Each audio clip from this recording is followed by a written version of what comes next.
Baiklah, saya akan menulis cerita lengkap 3 bab pertama, 7.000 kata, dalam bahasa Indonesia berdasarkan framework yang ada. Saya akan mulai menulis tanpa judul bab dan langsung VAO cerita. Subuh itu, tepat pukul 4 pagi, saya terbangun seperti biasa. Adzan berkumandang dari masjid kecil di ujung gang.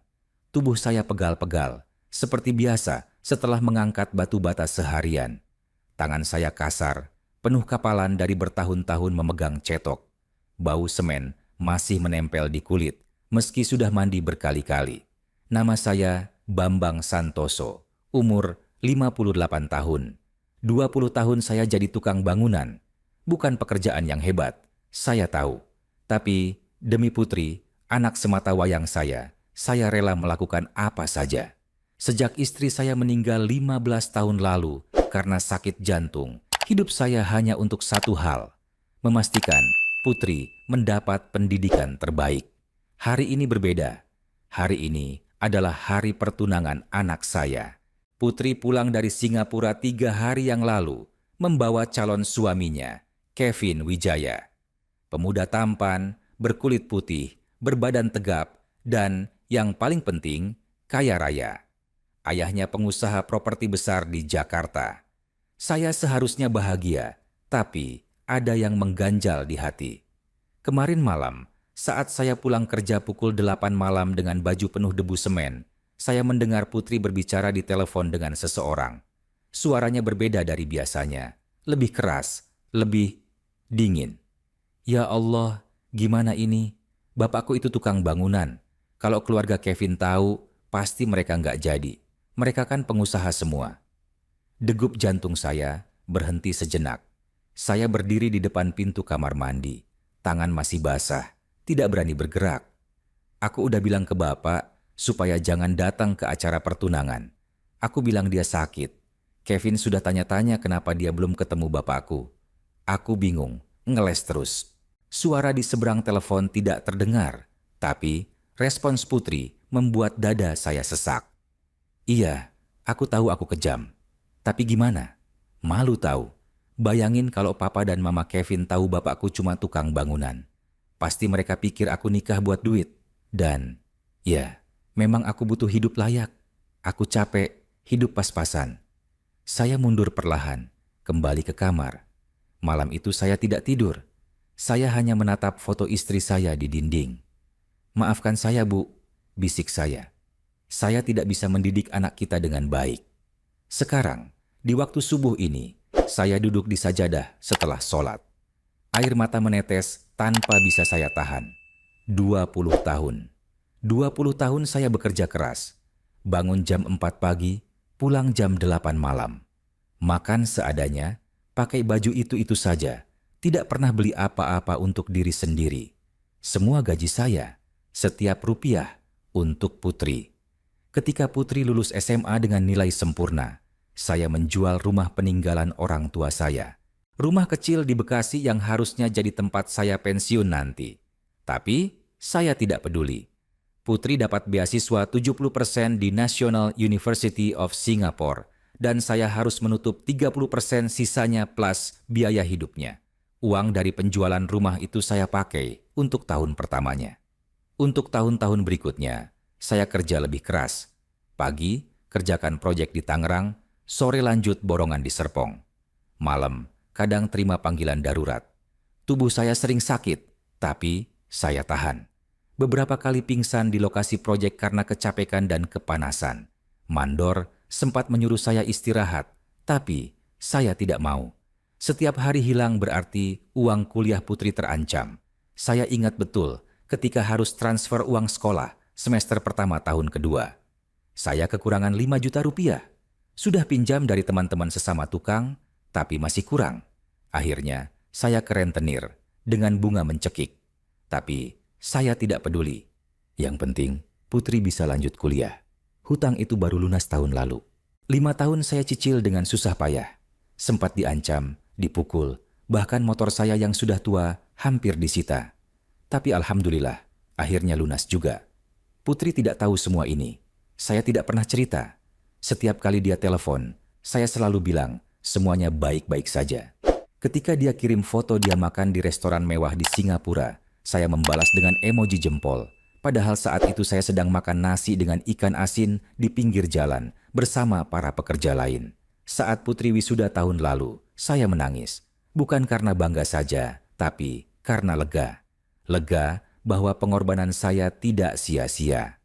Putri lulus cum laude, dapat tawaran kerja di perusahaan multinasional dengan gaji yang fantastis. Gaji sebulannya lebih besar dari total uang yang saya hasilkan dalam setahun. "Bapak, aku diterima," teriaknya lewat video call waktu itu. Wajahnya berseri-seri, pakai toga dengan tali merah tanda wisudawan terbaik. "Alhamdulillah, akhirnya kita berhasil." Saya hanya tersenyum, meski air mata tidak bisa dibendung. "Syukurlah nak, Bapak bangga sama kamu." "Bapak nggak jadi datang kan? Kasihan capek jauh, mahal pula tiket pesawatnya. Aku foto-foto nanti kirim ya." Waktu itu saya mengangguk. Putri benar, tiket pesawat ke Singapura mahal. Tapi sebenarnya bukan itu alasannya. Saya sudah nabung untuk datang. Tapi 2 minggu sebelum wisuda, Putri menelepon, suaranya tegang. "Pak, maaf ya, kayaknya Bapak enggak usah datang ke wisuda. Di sini formalitasnya ribet. Terus orang tua teman-temanku pada pakai jas, datang naik mobil mewah. Bapak pasti nggak nyaman. Mending uangnya buat bayar kontrakan aku sekalian kan?" Saat itu juga, sesuatu di hati saya mulai retak. Tapi saya diam saja. Mungkin Putri benar. Mungkin saya memang tidak pantas hadir di antara orang tua sukses itu. Setelah Putri kerja, dia mulai jarang menelepon. Kadang sebulan sekali, kadang 2 bulan sekali. Alasannya sibuk. Saya maklum. Transfer uang bulanan untuk saya juga sering telat. Pertama kali dia kirim uang, saya menangis. 5 juta rupiah, 2 kali lipat gaji saya sebagai tukang. "Ini buat Bapak. Dari sekarang Bapak nggak usah kerja keras-keras lagi ya, biar aku yang tanggung." Tapi setelah 3 bulan, transfernya mulai tidak teratur. Kadang hanya 2 juta, kadang 1 juta, kadang tidak ada sama sekali. Saat saya tanya, dia bilang ada keperluan mendesak. Bayar apartemen baru, beli mobil cicilan, pergi liburan dengan teman kantor. Saya tidak marah. Putri sudah besar, punya kebutuhan sendiri. Saya masih bisa kerja kok. Tubuh saya masih kuat, meski sudah 58 tahun. 6 bulan lalu, Putri menelepon dengan suara excited. "Pak, aku ada berita bagus. Aku tunangan." Hati saya campur aduk. Senang karena anak saya akan menikah, tapi juga sedih karena entah kenapa ada firasat tidak enak. "Siapa orangnya, Nak?" "Namanya Kevin, anaknya pengusaha properti. Papanya punya perusahaan gede di Jakarta. Kevin juga kerja di perusahaan keluarganya. Orangnya baik, Pak. Ganteng pula." "Alhamdulillah. Kapan Bapak bisa kenalan?" "Nanti ya, Pak. Masih proses kenal keluarga dulu." Sejak saat itu, setiap kali saya tanya kapan bisa ketemu calon menantunya, jawabannya selalu menghindar. "Nanti, tunggu waktu yang tepat, Kevin lagi sibuk." Sampai akhirnya, 3 hari lalu, Putri tiba-tiba datang ke rumah kontrakan saya. Rumah sederhana Type 21 di Gang Sempit Tangerang. Tidak ada ruang tamu yang proper, cuma kamar tidur, dapur kecil, dan kamar mandi. Putri datang sendiri, tanpa Kevin. Dia duduk di kursi plastik dengan wajah tidak nyaman. Tatapannya menyapu seisi rumah dengan ekspresi yang sulit dijelaskan. "Bapak, aku mau ngomong sesuatu." "Apa, Nak?" "Besok lusakan acara pertunangan. Aku dan Kevin sepakat mau buat acara simpel di hotel. Cuma keluarga deket aja." "Oh, syukur deh. Bapak senang. Kapan acaranya?" "Bapak harus siap-siap." Putri diam sebentar. Matanya tidak menatap saya. "Pak, maaf ya. Bapak nggak usah datang." Saya kira saya salah dengar. "Apa?" "Acara pertunangan ini kan keluarga Kevin yang ngatur. Mereka punya standar tersendiri. Aku sudah bilang kalau Bapak lagi sakit, jadi nggak bisa hadir." Rasanya ada yang menusuk dada saya. "Tapi Bapak baik-baik saja, Nak. Bapak sehat." "Pak, please deh. Ini buat kebaikan kita bersama. Keluarga Kevin itu, mereka kelas atas. Kalau mereka tahu Bapak cuma tukang bangunan, gimana? Pasti mereka pikir aku cuma manfaatin Kevin buat naik kelas. Aku bisa kehilangan semuanya, Pak." Kata-kata itu memukul saya seperti palu godam. Cuma tukang bangunan. Seumur hidup saya jadi tukang bangunan demi dia, dan sekarang dia malu dengan pekerjaan saya. Putri, Pak, ini cuma sementara. Nanti kalau udah nikah, udah aman semuanya, baru kita kasih tahu perlahan-lahan. Sekarang yang penting acaranya berjalan lancar dulu. Lagian, Bapak juga pasti nggak nyaman kan di tengah-tengah orang kaya semua. Mending Bapak istirahat di rumah aja. Dia berdiri, mengeluarkan amplop dari tas. Ini buat Bapak, 5 juta. Buat jajan. Udah ya Pak, aku harus balik ke hotel. Kevin nunggu. Setelah Putri pergi, saya duduk terdiam di kursi plastik itu selama berjam-jam. Amplop 5 juta rupiah tergeletak di meja. Saya tidak menyentuhnya. Malam itu, saya tidak bisa tidur. Saya memikirkan semua pengorbanan saya. Semua keringat, air mata, dan darah yang saya keluarkan 20 tahun terakhir. Untuk apa? Supaya anak saya malu dengan saya? Esok harinya, saya pergi ke lokasi proyek seperti biasa. Mandor Ali, teman lama saya, melihat wajah saya yang kusut. Kenapa Bang Bambang? Kok kayak orang enggak tidur? Saya ceritakan semuanya. Tentang Putri, tentang pertunangan, tentang bagaimana dia melarang saya datang. Ali menggeleng-gelengkan kepala. Anak zaman sekarang, Bang, lupa akar. Lupa siapa yang besarin, siapa yang sekolahin. Coba kalau Putri tahu Abang sampai jual rumah, sampai berutang ke rentenir, sampai pingsan berkali-kali di lokasi. Apa dia masih tega bilang Abang memalukan? Dia nggak tahu, saya nggak pernah cerita. Nah itu dia. Harusnya dari dulu Abang cerita, supaya dia nggak gede kepala, supaya dia tahu jerih payah orang tuanya. Tapi, saya bukan tipe orang yang suka mencari kasihan. Saya kerja keras karena itu kewajiban saya sebagai bapak. Bukan untuk dipamerkan, bukan untuk dijadikan alat kontrol anak. Namun, kejadian kemarin malam yang saya dengar tentang rencana Putri menyembunyikan identitas saya, itu melanggar batas. Itu bukan soal malu lagi. Itu soal pengkhianatan. Sore itu, saya membuat keputusan. Pukul 6 sore, saya pulang dari proyek lebih awal. Saya mandi, menggunakan baju kemeja putih yang sudah lama tidak saya pakai. Baju itu untuk ke pengajian atau kondangan, satu-satunya baju bagus yang saya punya. Celana kain hitam, sepatu kulit yang sudah retak-retak karena jarang dipakai. Saya melihat diri saya di cermin. Kulit sawo matang terbakar matahari. Rambut mulai memutih di bagian pelipis. Wajah keriput dari kerja keras bertahun-tahun. Tangan kasar penuh luka dan kapalan. Tapi ini saya. Ini Bambang Santoso. Bapak dari Putri Ayu Lestari. Saya buka lemari kecil, mengeluarkan sebuah tas plastik. Isinya dokumen-dokumen yang selama ini saya simpan rapi. Sertifikat rumah yang sudah saya jual dulu. Bukti transfer uang sekolah Putri bertahun-tahun, bukti pinjaman ke rentenir, surat-surat dari rumah sakit waktu saya dirawat karena pingsan, dan satu lagi, surat perjanjian yang Putri tidak tahu. 3 tahun lalu, ketika Putri semester 6, ada masalah besar. Dia kena kasus plagiarisme, hampir dikeluarkan dari kampus. Saya tidak tahu detailnya karena Putri tidak cerita. Yang saya tahu, tiba-tiba dia minta uang 20 juta rupiah.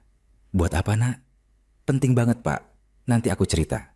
Sekarang aku butuh banget. Kalau nggak ada uang ini, aku bisa dikeluarin dari kampus. Saya panik. 20 juta? Dari mana saya bisa dapat uang sebesar itu? Tabungan saya kosong.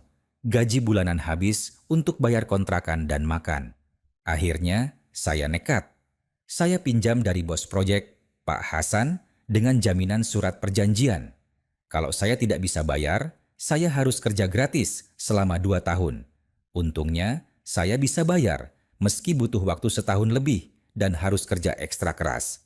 Pak Hasan akhirnya mengembalikan surat perjanjian itu. Tapi, saya simpan sebagai pengingat betapa beratnya waktu itu. Ternyata, uang 20 juta itu untuk menyuap dosen pembimbing Putri.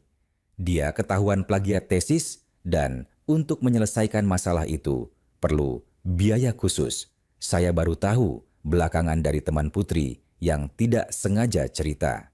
Putri sendiri tidak pernah mau jujur. Dan sekarang anak yang saya selamatkan itu Malu dengan saya. Saya masukkan semua dokumen ke dalam tas. Lalu saya pesan ojek online. Sopirnya agak kaget melihat saya dengan baju rapi. Mau kondangan, Pak? Iya, anakku mau pertunangan. Wah, selamat, Pak. Pasti bangga ya? Saya hanya tersenyum. Bangga? Entahlah.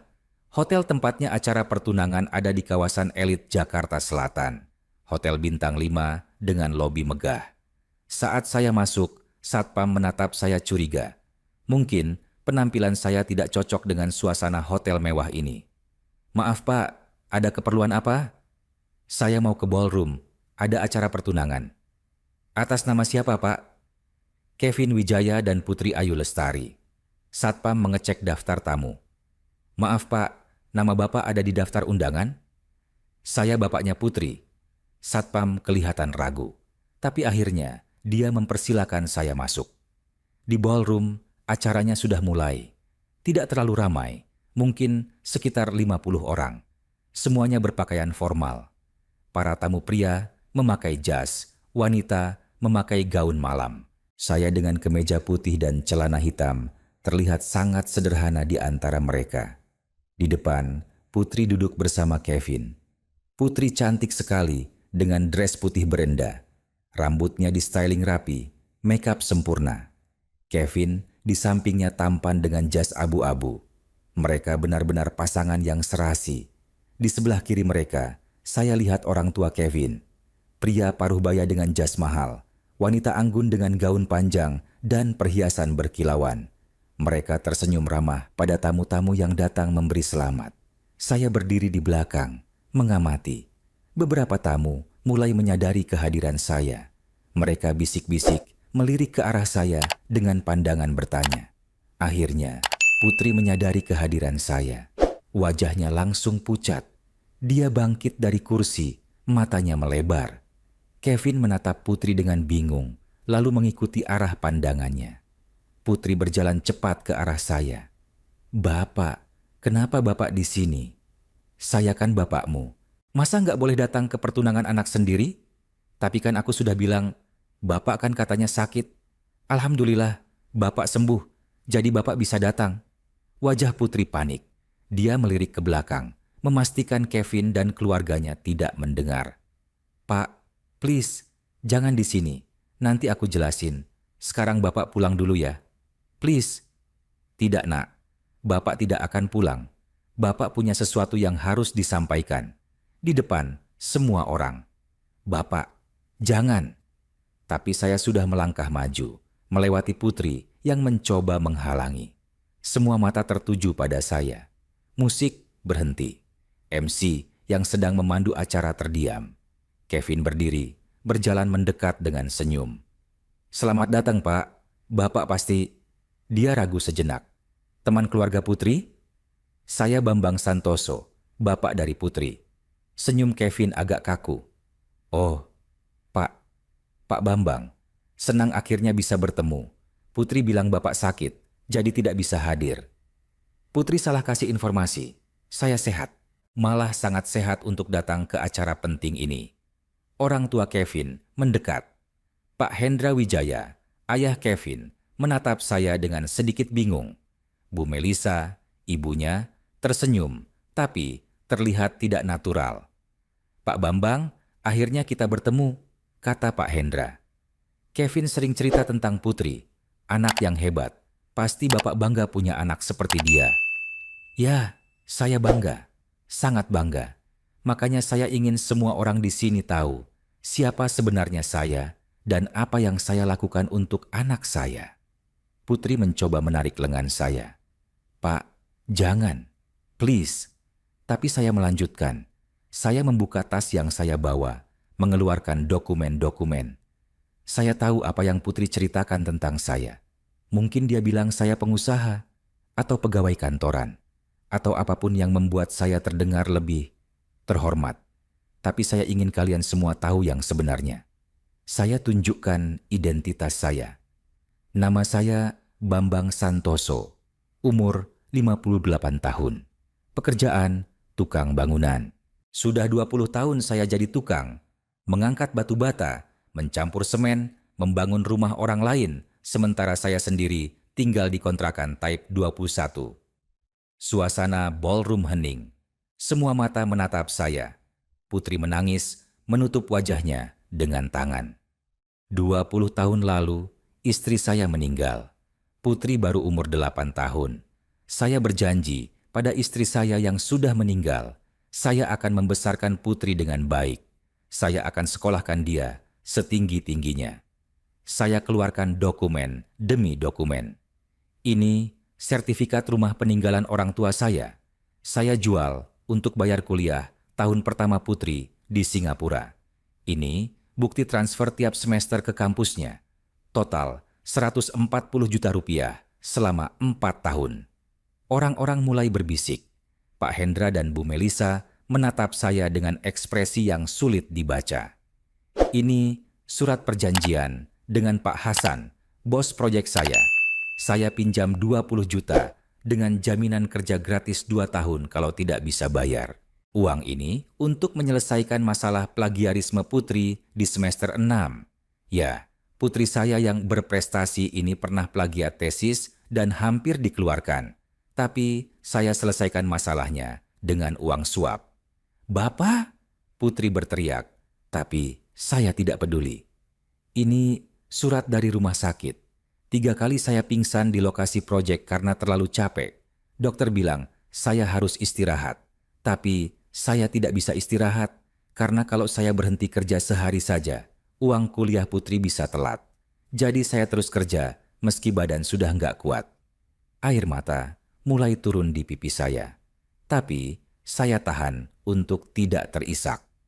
Dan ini saya keluarkan dokumen terakhir.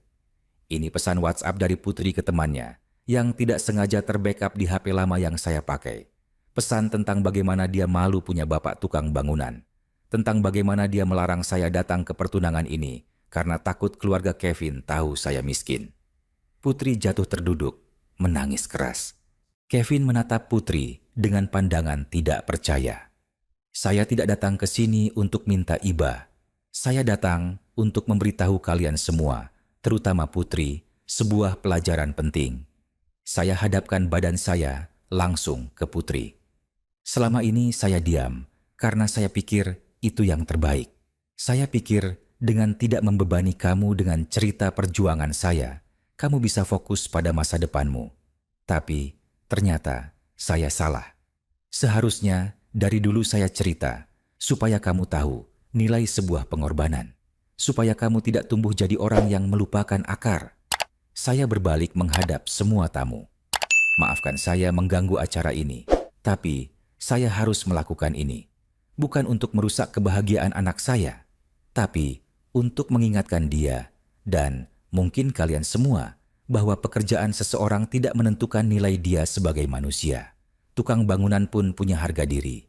Tukang bangunan pun punya darah dan air mata." Saya tatap mata Pak Hendra dan Bu Melisa. "Saya tahu saya tidak sehebat kalian. Saya tidak punya perusahaan, tidak punya mobil mewah.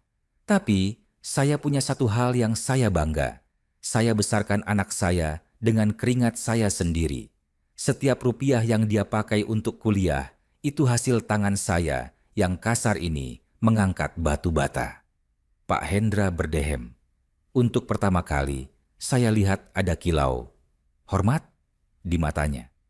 "Pak Bambang," katanya pelan, "saya mengerti bagaimana perasaan Bapak." "Bapak tidak mengerti," potong saya. "Bapak tidak pernah merasakan bagaimana rasanya dicap memalukan oleh anak sendiri.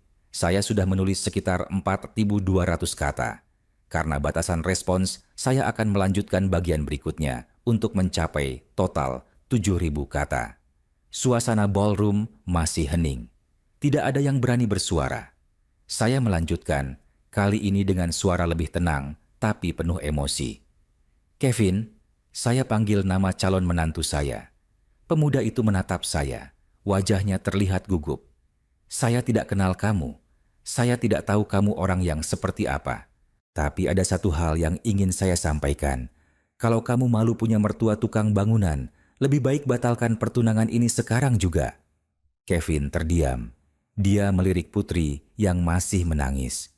Tapi, lanjut saya, kalau kamu benar-benar mencintai Putri, kalau kamu menghargai dia apa adanya, termasuk keluarganya yang sederhana, maka saya akan restui kalian. Karena di mata saya, orang yang bisa menghargai adalah orang yang pantas jadi suami anak saya. Saya berbalik lagi ke Putri. Anak saya yang cantik itu sekarang terlihat hancur. Make up-nya luntur karena air mata. Kevin berjongkok di sampingnya, tidak tahu harus berbuat apa. Putri, kata saya lembut, kamu pikir Bapak tidak tahu kamu malu dengan Bapak? Kamu pikir Bapak tidak sakit hati? Tapi Bapak diam, karena Bapak pikir itu fase kamu. Fase di mana kamu belum mengerti nilai sebuah pengorbanan. Tapi kemarin, saat Bapak dengar kamu mau menyembunyikan identitas Bapak selamanya, disitulah Bapak sadar, Bapak salah mendidikmu. Putri mengangkat wajahnya, menatap saya dengan mata bengkak. Bapak minta maaf, kata saya. Bapak minta maaf karena Bapak terlalu memanjakan kamu. Karena Bapak tidak pernah cerita betapa beratnya perjuangan Bapak. Seharusnya dari dulu Bapak ajari kamu untuk bersyukur, untuk menghargai. Tapi Bapak terlalu sibuk bekerja dan Bapak pikir cukup kalau Bapak kasih kamu uang dan pendidikan terbaik. Ternyata tidak cukup. Pendidikan karakter jauh lebih penting. Saya menghela nafas panjang. Dada saya terasa ringan. Semua yang saya pendam selama ini akhirnya keluar. Sekarang Bapak pulang. Bapak sudah sampaikan apa yang mau Bapak sampaikan. Keputusan ada di tangan kalian semua. Mau lanjut acara ini atau tidak, itu terserah. Tapi ingat satu hal, kejujuran adalah fondasi rumah tangga. Kalau dari awal sudah dibangun dengan kebohongan, apa yang bisa kita harapkan di masa depan? Saya berbalik untuk pergi. Tapi langkah saya terhenti saat mendengar suara Pak Hendra. Pak Bambang, tunggu. Saya berhenti, tapi tidak berbalik. Saya mengerti kenapa Bapak marah, dan terus terang, saya respek dengan Bapak. Kali ini saya berbalik. Pak Hendra berjalan mendekat, wajahnya serius. Saya punya perusahaan besar, punya harta melimpah. Tapi, saya tidak pernah berjuang seperti Bapak. Saya warisan dari orang tua. Saya tidak tahu rasanya mulai dari nol, apalagi besarkan anak sendirian dengan gaji pas-pasan. Kalau ada yang harus malu di sini, itu bukan Bapak, tapi Putri yang tidak menghargai pengorbanan orang tuanya. Dia tatap Putri dengan pandangan mengecewakan. Putri, saya kecewa. Selama ini kamu cerita banyak hal tentang keluargamu, tapi semuanya bohong kan? Putri menunduk. Kamu bilang bapakmu pengusaha yang lagi expand bisnis ke luar negeri. Kamu bilang kamu dari keluarga berada. Semua itu bohong. Kenapa? Karena kamu malu? Papa. Putri mencoba bicara, tapi Pak Hendra mengangkat tangan. Aku tidak akan membatalkan pertunangan ini.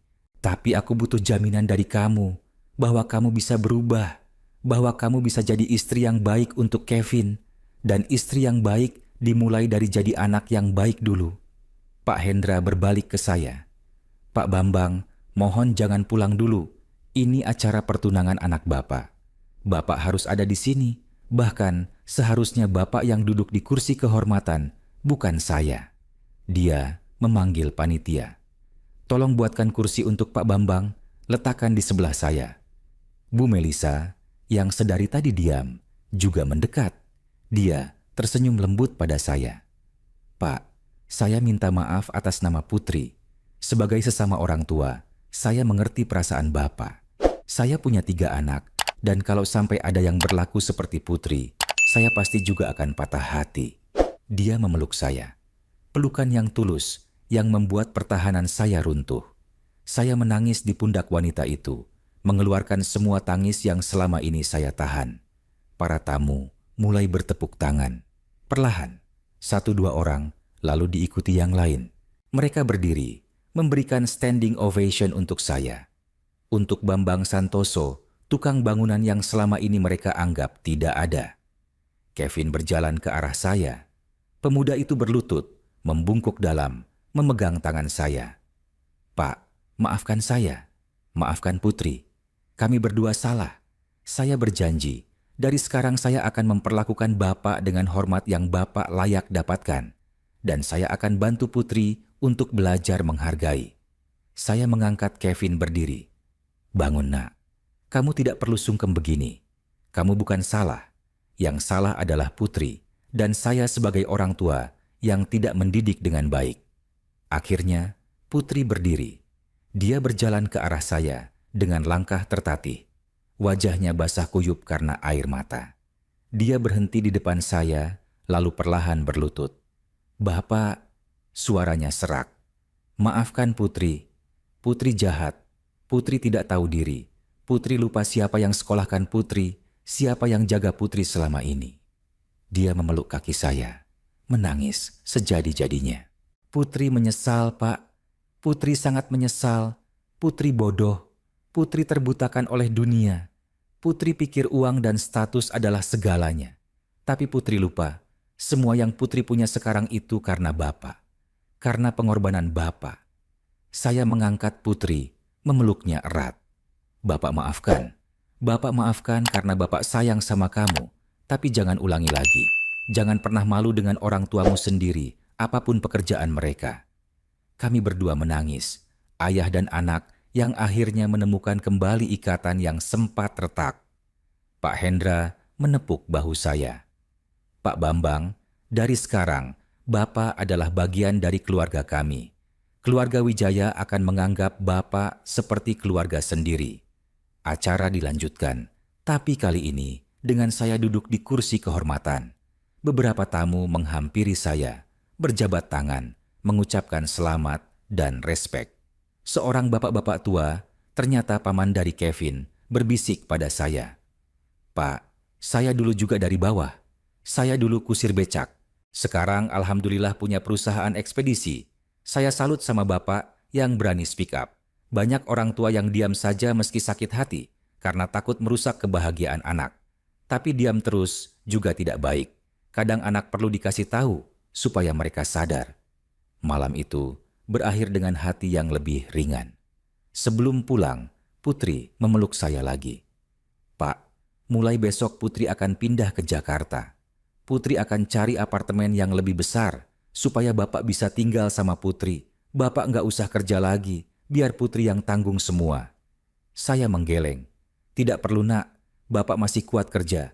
Uang hasil keringat sendiri itu lebih berkah." "Tapi Pak, sudah.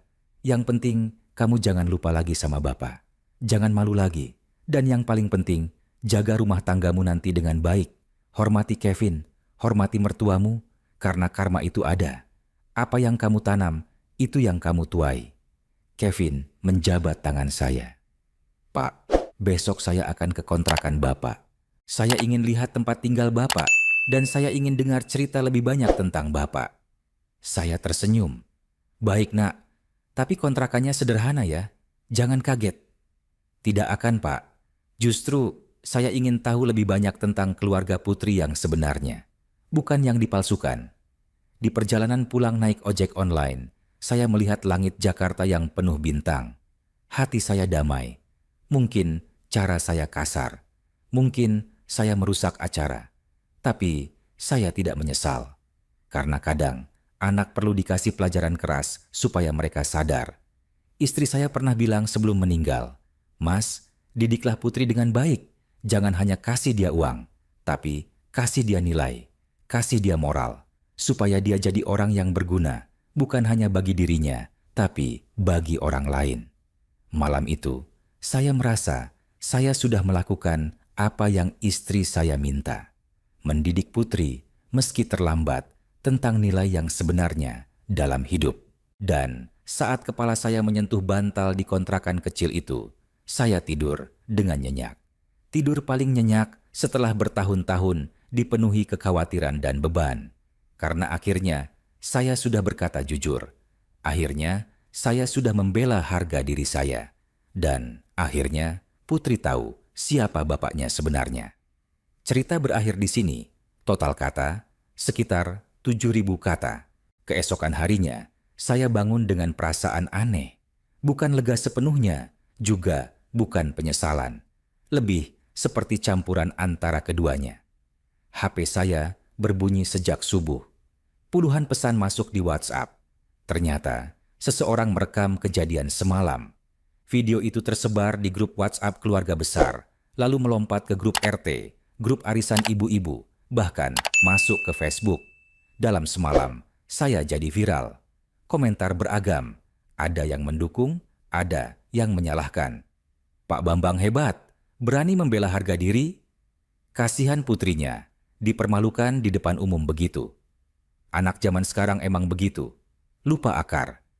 Harusnya diselesaikan secara kekeluargaan, bukan di acara umum. Saya tidak membuka semua komentar. Terlalu banyak. Yang penting, saya sudah melakukan apa yang harus saya lakukan. Jam 8 pagi, ada yang mengetuk pintu kontrakan saya.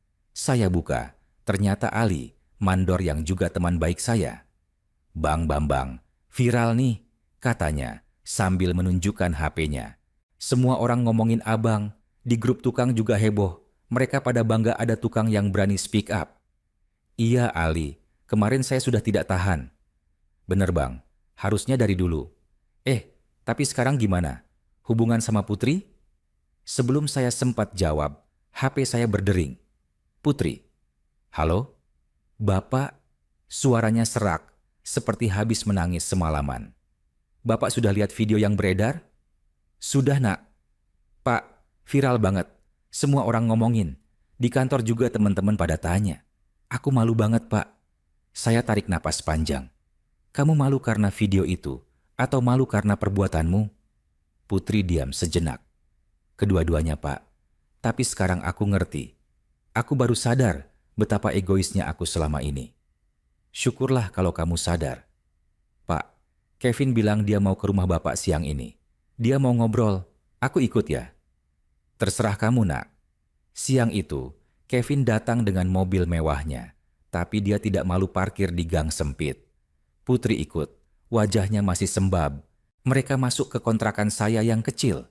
Kevin duduk di kursi plastik dengan natural, tidak kelihatan tidak nyaman sama sekali. Dia melihat sekeliling dengan penuh perhatian. "Pak, ini tempat Bapak tinggal sendirian selama ini." "Iya nak, sederhana memang, tapi cukup buat Bapak." "Putri," kata Kevin menatap tunangannya. "Kamu pernah ke sini?" Putri menunduk. "Pernah, tapi jarang. Terakhir ya waktu mau pertunangan kemarin itu." "Berapa kali dalam setahun?" "Mungkin 2 atau 3 kali." Kevin menggeleng. "Bapak tinggal di sini sendirian, kerja keras tiap hari, dan kamu cuma datang 2-3 kali setahun." "Aku sibuk kerja, Kevin." "Aku juga sibuk. Tapi aku selalu sempatkan pulang ke rumah orang tua minimal seminggu sekali. Karena waktu tidak bisa diputar balik. Saat orang tua masih ada, itu kesempatan yang harus kita manfaatkan." Saya tersentuh mendengar ucapan Kevin. Pemuda ini ternyata punya value yang baik, meski tumbuh dalam kemewahan. Kevin berbalik ke saya. "Pak, saya minta izin. Saya ingin membawa Bapak ke rumah kami. Papa dan Mama mau ngobrol lebih lanjut dengan Bapak." "Ngobrol apa, nak?" "Papa punya usulan, tapi beliau ingin langsung bicara dengan Bapak." Kami bertiga pergi ke rumah keluarga Wijaya di kawasan elit Pondok Indah. Rumah megah dengan halaman luas, kolam renang, dan taman yang indah. Jauh berbeda dengan kontrakan saya. Pak Hendra dan Bu Melisa menyambut saya dengan hangat. Kami duduk di ruang keluarga yang luas, dengan sofa empuk dan AC yang sejuk. "Pak Bambang," kata Pak Hendra, "saya dan istri sudah diskusi semalam. Kami punya usulan, tapi Bapak bebas menolak." "Usulan apa, Pak?" "Bapak tidak perlu kerja jadi tukang lagi. Kami akan tanggung biaya hidup Bapak. Bapak bisa tinggal di apartemen yang lebih layak. Atau kalau Bapak mau, tinggal di rumah ini juga bisa. Kami ada guest house di belakang." Saya terdiam. Hati saya hangat mendengar tawaran itu. Tapi, "Pak Hendra, saya hargai niat baik Bapak. Tapi, saya tidak bisa terima." "Kenapa, Pak? Bapak sudah kerja keras selama 20 tahun. Sekarang waktunya Bapak istirahat." "Bukan begitu, Pak. Saya masih kuat kerja. Dan saya lebih suka hidup dari hasil keringat sendiri. Kalau saya terima uang tanpa kerja, rasanya seperti numpang hidup." Pak Hendra mengangguk mengerti. "Baik, kalau Bapak tidak mau pensiun, bagaimana kalau saya tawarkan pekerjaan lain? Perusahaan saya butuh supervisor untuk divisi konstruksi. Bapak kan berpengalaman di bidang bangunan. Gajinya jauh lebih baik, kerja juga tidak sehebat jadi tukang. Saya berpikir sejenak. Tapi Bapak, saya tidak punya pendidikan tinggi. Saya cuma lulusan SMP. Pengalaman lebih berharga dari ijazah, Pak. Bapak 20 tahun di lapangan, pasti paham seluk-beluk konstruksi. Itu yang kami butuhkan. Setelah diskusi panjang, akhirnya saya setuju mencoba. Bukan karena saya butuh belas kasihan, tapi karena tawaran itu masuk akal. Dan saya juga ingin membuktikan bahwa tukang bangunan bisa naik kelas kalau diberi kesempatan. Sementara itu, ripple effects dari kejadian malam pertunangan terus menyebar. Grup WhatsApp keluarga besar, Putri heboh. Tante-tante dan om-om pada komen. "Putri, kamu keterlaluan ya? Kok bisa-bisanya malu sama bapak sendiri?" "Pak Bambang, selama ini kirim duit tidak ke keluarga besar, fokus ke Putri aja. Sekarang diginiin." "Tapi harusnya Pak Bambang tidak usah buka aib di depan umum. Itu memalukan." Putri stres membaca semua komentar. Dia datang lagi ke kontrakan saya, menangis. "Pak, keluarga besar pada marah sama aku. Di kantor juga teman-teman pada sindir. Oh, kamu yang viral itu ya? Yang malu sama bapak?" "Aku nggak tahan, Pak." "Itu konsekuensi dari perbuatanmu, Nak. Sekarang kamu rasakan bagaimana rasanya jadi bahan omongan orang. Sama seperti yang bapak rasakan selama ini, waktu kamu sembunyi-sembunyiin bapak." "Aku nyesal, Pak. Beneran nyesal. Penyesalan itu harus dibuktikan dengan perubahan, bukan cuma bilang nyesal terus lupa lagi." Malam itu, saya sholat tahajud. Sudah lama saya tidak sholat tahajud karena terlalu capek. Tapi malam itu, saya bangun sendiri jam 2 pagi. Saya ingin bicara dengan Allah. "Ya Allah, apakah saya salah? Apakah cara saya terlalu keras? Tapi aku tidak tahan lagi ya Allah. 20 tahun aku berjuang, tapi anak sendiri malu sama aku." Air mata mengalir. Saya teringat istri saya. Seandainya dia masih ada, mungkin Putri tidak akan seperti ini. Seorang ibu punya cara mendidik yang berbeda dari bapak.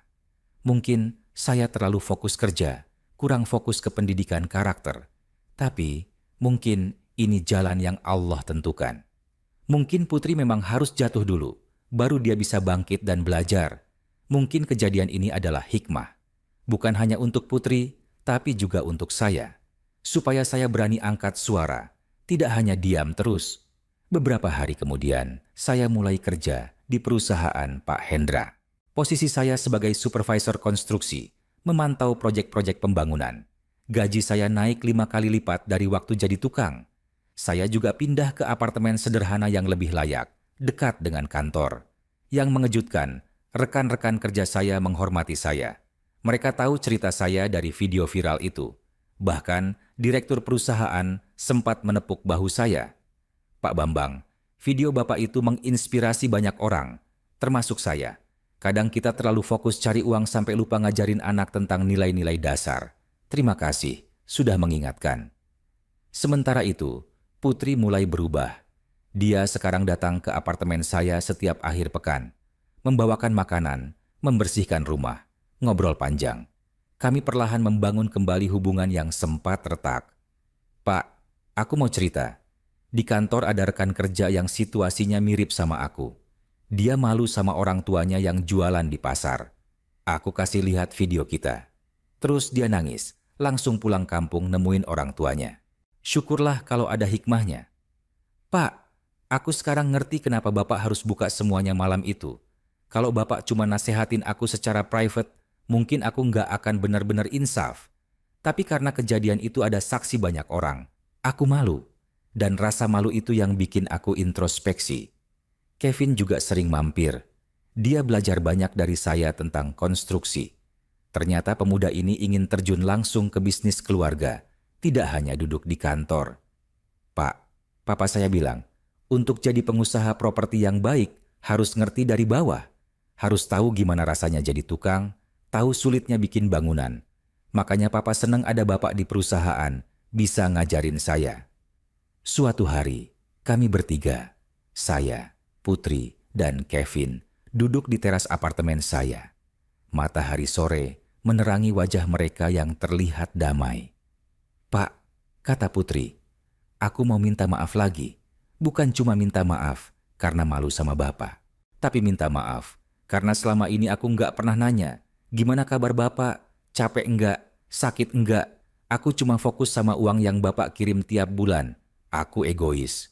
Sudah nak, yang penting sekarang kita perbaiki." "Pak, aku juga mau cerita. Aku sudah minta maaf ke keluarga besar. Aku video call satu-satu. Minta maaf karena sudah memalukan keluarga. Mereka maafin kok. Bahkan Om Budi bilang, 'Bagus, kamu insaf.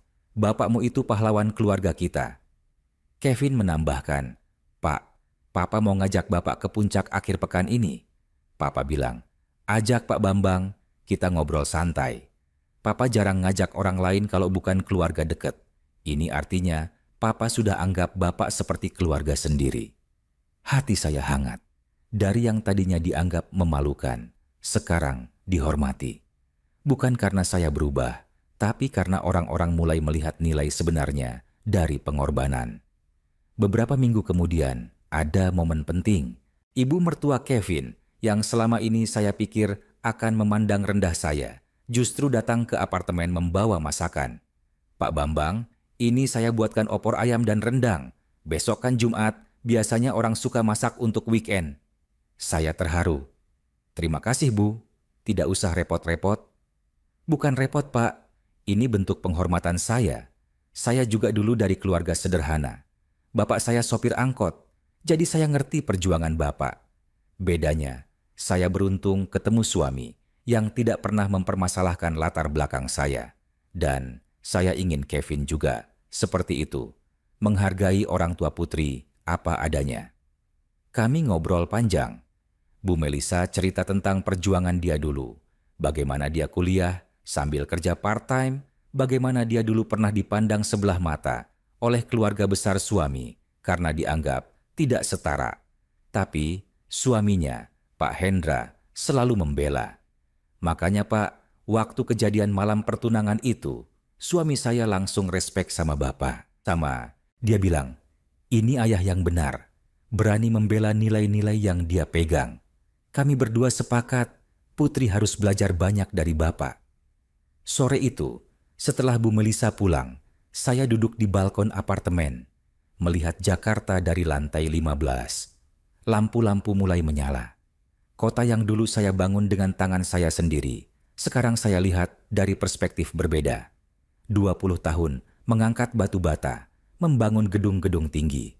Dulu, saya hanya bisa memandang dari bawah, berkeringat di bawah terik matahari. Sekarang saya bisa duduk di dalam gedung yang mungkin dulu saya ikut bangun. HP saya berbunyi. Pesan dari grup keluarga besar. "Minggu depan ada arisan keluarga di rumah Om Budi. Pak Bambang harus datang ya." Biasanya saya jarang diundang ke acara keluarga besar. Alasannya selalu sibuk kerja, atau tidak punya baju bagus, atau tidak punya ongkos. Tapi kali ini berbeda. Mereka benar-benar mengundang, bahkan menelepon untuk memastikan saya datang. "Bang Bambang, kamu harus datang. Kita mau dengar cerita dari Abang langsung. Video viral itu bikin kita semua sadar, selama ini kita kurang menghargai Abang." Minggu itu, saya datang ke arisan keluarga. Suasananya berbeda dari biasanya. Dulu, kalau saya datang, orang-orang cuma say hi sekilas, lalu lanjut ngobrol dengan yang lain. Tapi kali ini, mereka semua menyambut hangat. "Pak Bambang, duduk sini." "Bang, cerita dong, gimana kabar sekarang?" "Pak, kami minta maaf ya, selama ini kurang perhatian." Bahkan anak-anak muda di keluarga itu menghampiri saya. Mereka bilang, video saya jadi pelajaran buat mereka. "Om Bambang, aku jadi ingat, aku juga pernah malu ngajak teman ke rumah karena rumahku kecil. Tapi setelah lihat video Om, aku sadar. Yang penting kan keluarga harmonis, bukan seberapa gede rumahnya." Di tengah arisan itu, Om Budi, kakak ipar saya, suami kakak dari istri saya yang sudah meninggal, berdiri dan minta perhatian semua orang. "Keluarga, saya mau ngomong sesuatu. Bambang, selama ini kita semua salah. Kita pikir kamu sibuk kerja jadi jarang datang ke acara keluarga. Ternyata kamu sibuk kerja untuk biayain Putri. Sendirian, tanpa bantuan kita semua.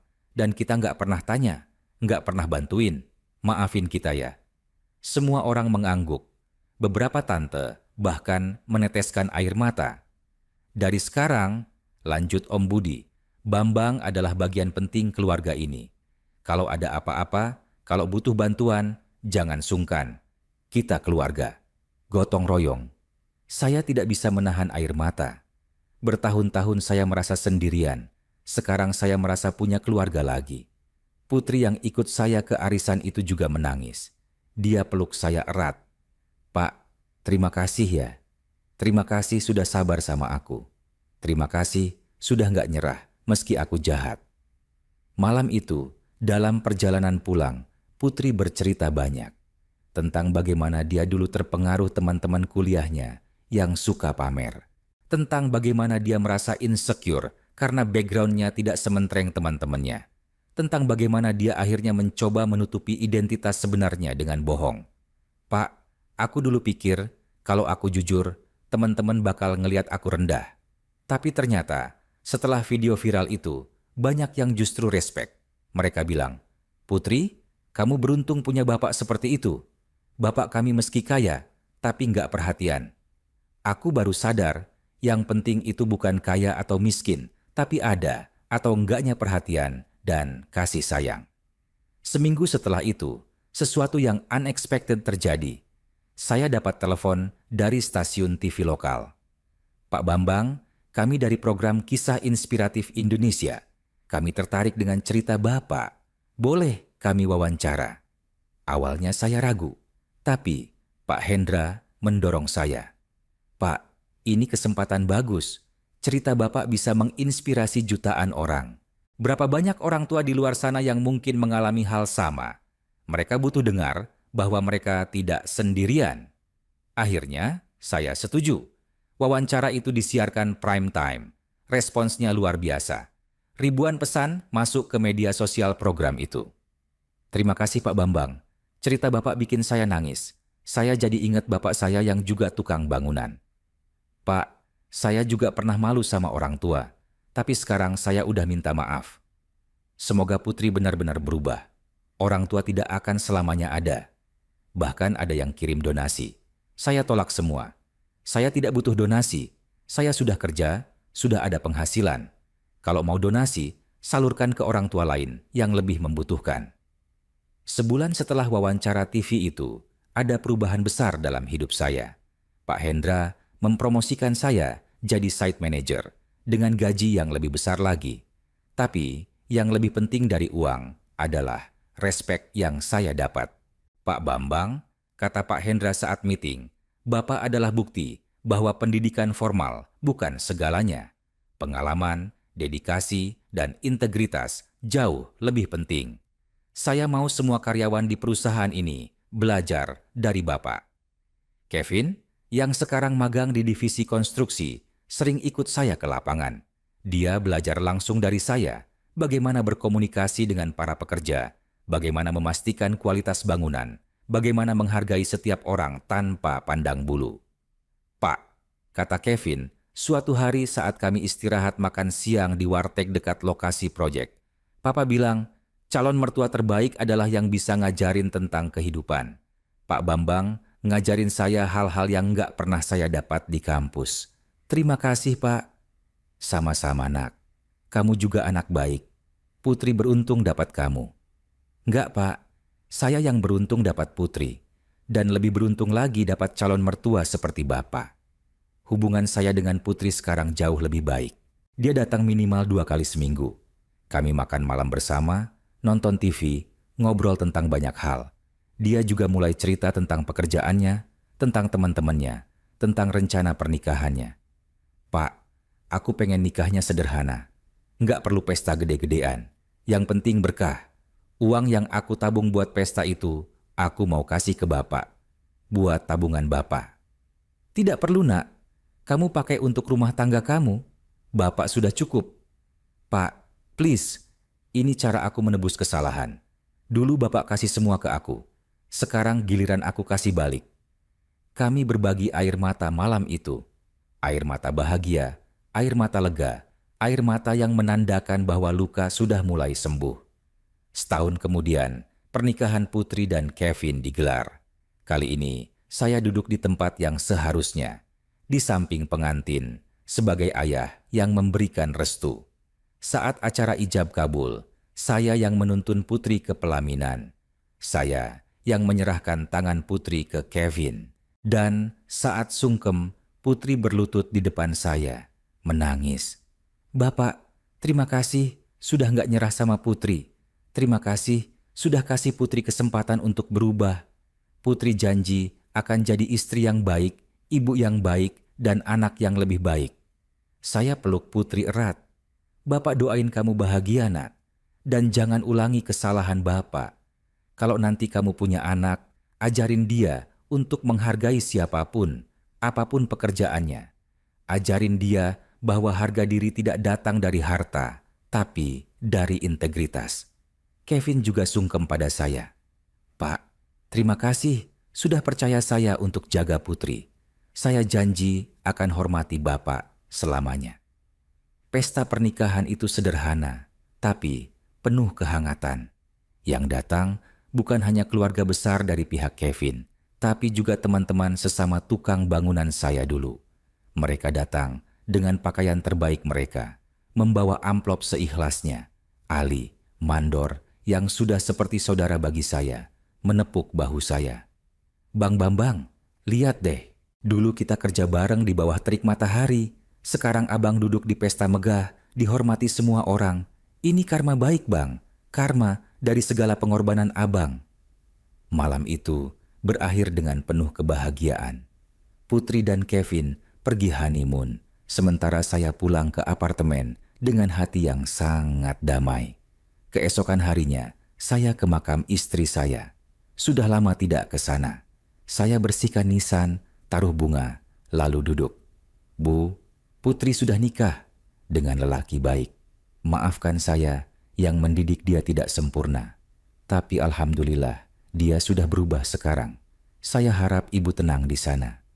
Angin sepoi-sepoi menerpa wajah saya. Rasanya seperti istri saya berbisik, "Kamu sudah hebat, Mas. Terima kasih sudah jaga Putri." Setahun setelah pernikahan, Putri melahirkan bayi perempuan. Mereka beri nama Sari, diambil dari nama istri saya, Lestari. Ketika saya gendong cucu saya untuk pertama kali, air mata tidak bisa dibendung. "Selamat datang, cucu. Kakek doain kamu jadi anak yang lebih baik dari ibumu. Anak yang menghargai semua orang, yang tidak sombong, yang tahu bersyukur." Putri yang melihat saya menggendong Sari sambil menangis juga ikut menangis. "Pak, terima kasih ya. Terima kasih sudah kasih contoh gimana jadi orang tua yang baik. Aku janji akan jadi ibu yang lebih baik." Kevin menambahkan, "Pak, kami sudah diskusi. Sari nanti akan kami besarkan dengan nilai-nilai yang Bapak ajarkan. Tidak kami besarkan dengan kemewahan, tapi dengan pendidikan karakter yang kuat." Saya tersenyum. Mungkin itulah warisan terbaik yang bisa saya tinggalkan. Bukan harta, bukan tahta, tapi nilai. Nilai tentang menghargai, tentang bersyukur, tentang tidak melupakan akar. Kini, setiap minggu, kami kumpul keluarga. Saya, Putri, Kevin, dan Baby Sari. Kadang di rumah mereka, kadang di apartemen saya. Kami makan bersama, tertawa bersama, berbagi cerita. Hidup saya sekarang jauh berbeda dari 2 tahun lalu. Dulu, saya tukang bangunan yang kesepian. Sekarang saya site manager yang dihormati. Dulu, saya tinggal di kontrakan sempit, sekarang di apartemen layak. Dulu, anak saya malu dengan saya, sekarang dia bangga. Tapi, yang paling penting bukan perubahan materi itu. Yang paling penting adalah perubahan hubungan. Dari yang retak, sekarang jadi erat. Dari yang penuh kebohongan, sekarang jadi penuh kejujuran. Dari yang penuh luka, sekarang jadi penuh kasih sayang. Dan saya tahu, semua ini dimulai dari satu malam itu. Malam ketika saya memutuskan untuk tidak diam lagi. Malam ketika saya membuka semua rahasia di depan semua orang. Malam yang mengubah segalanya. Kadang, untuk mendapatkan respek, kita harus berani menunjukkan siapa kita sebenarnya. Tidak bersembunyi, tidak malu, tapi berdiri dengan bangga, apapun pekerjaan kita, apapun latar belakang kita. Karena pada akhirnya, yang dinilai Allah bukan seberapa tinggi jabatan kita, seberapa besar harta kita, tapi seberapa tulus pengorbanan kita, seberapa kuat integritas kita, seberapa dalam kasih sayang kita. Dan Alhamdulillah, saya sudah membuktikan itu semua.